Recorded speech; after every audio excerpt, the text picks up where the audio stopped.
Little bit of a cautionary tale for you guys here. I'm doing some reorganization on one of my Pelicans. I use the 1520. This is one of them. I've got another one over here. This has nothing to do with the video. This is just a side comment. So I'm trying to think. I haven't even shown this guy on the video or on the channel yet. I've got to do that. Smoothest knife I think I own right now. RR station. So I'm trying to figure out how do I want to organize my two Pelican cases. I'm pretty set on the concept that if I outgrow two of these, I have too many knives and I got to sell them. I do keep some cheaper knives and some boxes and my Italian stiletto separately and my cold steels kind of just in drawers. But as far as my nicer knives, I'm going to keep them both in a 1520. And if I get more than this, I think it's time to sell. But reorganizing this, trying to figure this out, I kind of keep messing these up. I think I'm going to take everything out of here and then convert everything to these bigger squares. The only hard part is it's pretty thin between them, but I like these better. Anyways, so point of the video. So this is a cautionary tale to people just getting into knives, I think, or something to think about if you're just getting into knives. So a lot of people, one of the number one comments or type of comments that I get on my channel, unfortunately, is people criticizing the cost of my knives, the cost of other knives. You know, they can buy something at Walmart that does the same thing. Case in point, Damascus Chavez here with the Mokutai clip and backspacer, that they can buy something from Walmart that does the same thing, you know, whatever, all different kinds of flavors of that sort of comment. Basically just how dumb I am for spending that kind of money on a knife. And those are always kind of difficult to deal with because, you know, it's slightly offensive, right? No matter how it's phrased, the concept is I'm an idiot and I'm bad with money and I'm a sucker and I was taken because I bought stuff that I shouldn't have bought. But at the same time, I get it.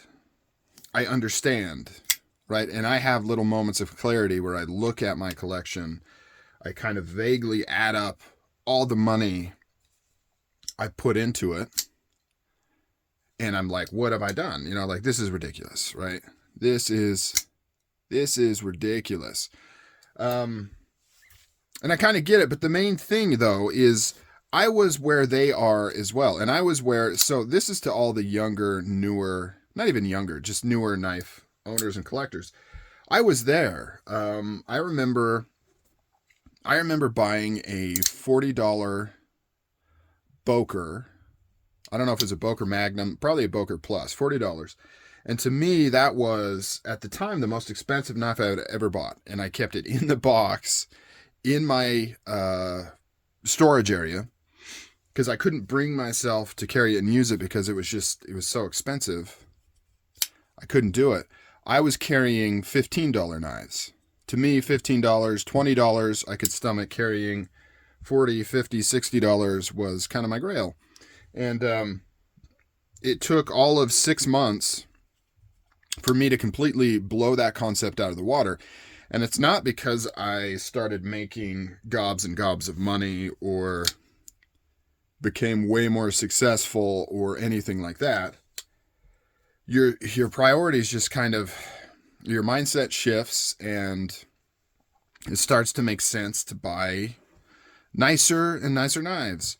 And as you go through it and you start thinking of knives less as disposable utilities and more like, I don't know, I hate to say collector pieces because, I mean, it is a knife, but, you know, you look at something like this and it's not a lost sum of money, right? Whatever this cost, I forget what the price is. Let's say $220. Like, you stop looking at this as I just lost $220 or I just spent $220.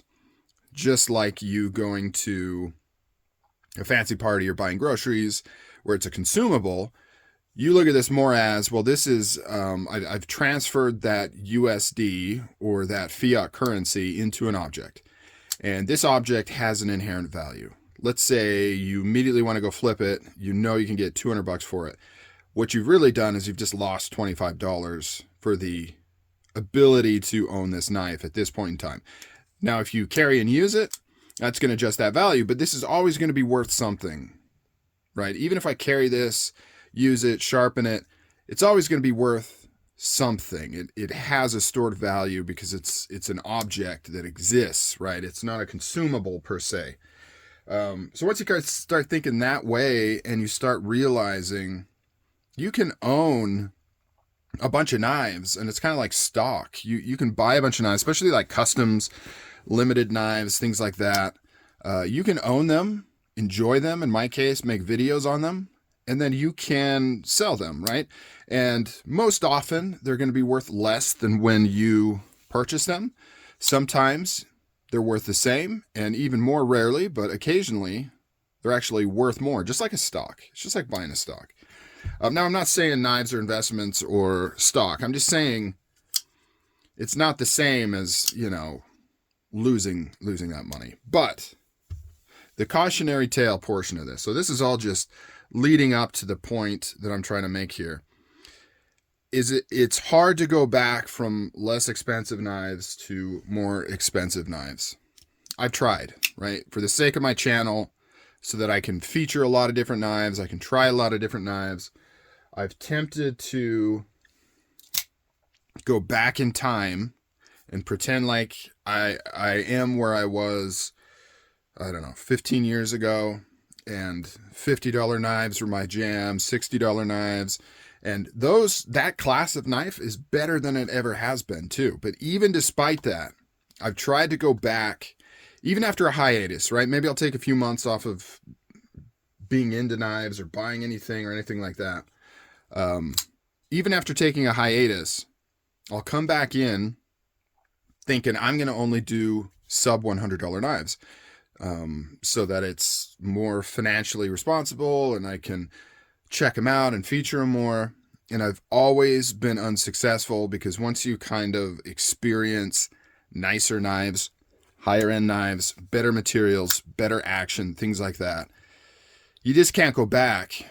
And it's one thing I've realized too, is it's a never ending pursuit. It's never going to stop. The more I dabble in higher end, more expensive knives, the harder it is to kind of come back down to something more responsible. So with me, I always have the dilemma of looking at all these, like all these knives that I pulled out here. These are all good, medium-ish tier production knives, worth hundreds of dollars a piece, some more, some less. I could sell all these, or had I never bought all these, those funds could purchase some really, really nice pieces, like 4 super nice, super high-end pieces.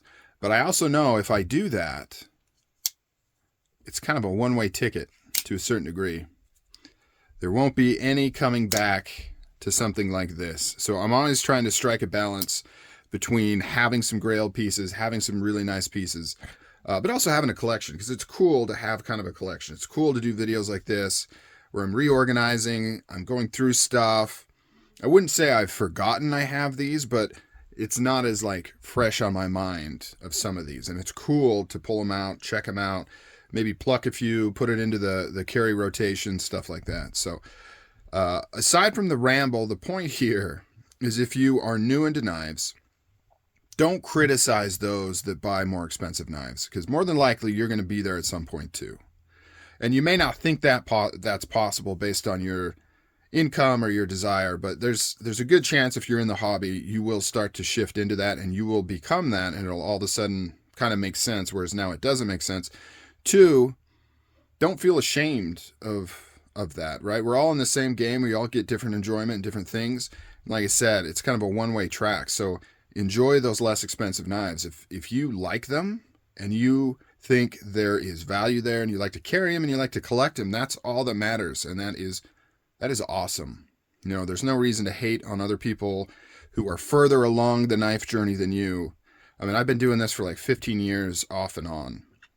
It's like, yeah, it's just the natural progression that you find a way to get into higher end knives, generally speaking. Not everybody, but generally speaking. So stop the hate, enjoy what you have, because it might change anyways. All right, guys, that's it. End of rant. I don't know if I made a point. Let me know if I made a point. Give me a thumbs up if what I was trying to say actually made clear through the video. That didn't make sense either. So what is your opinion on this? Do you have these similar type thoughts? I'll talk to you guys later.